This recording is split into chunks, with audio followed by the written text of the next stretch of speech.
નમસ્કાર દર્શક મિત્રો, કચ્છ કેર ન્યૂઝમાં આપ સૌનું હાર્દિક સ્વાગત છે। હું યશવી મહેતા। બુલેટિનની શરૂઆત કરીએ આજની હેડલાઇન્સથી। હબાઈ ગામના વિજેતા સરપંચે આપ્યા વિશ્વાસના કોલ।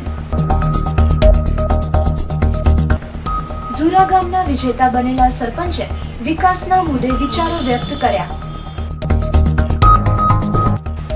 કુરબઈ ગામના વિજેતા સરપંચ ગ્રામજનોની અલગ અલગ સમસ્યાઓને તાત્કાલિક ધોરણે છુટકારો આપશે।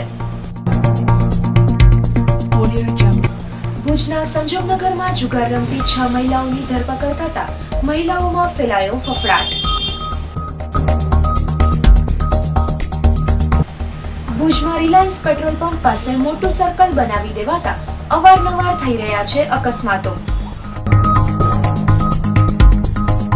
મુન્દ્રા શહેરના ગુર્જરવાસના યુવાન પર કરાયો ગંભીર હુમલો, જેમાં વધુ સારવાર અર્થે ભુજની જીકેમાં ખસેડાયો।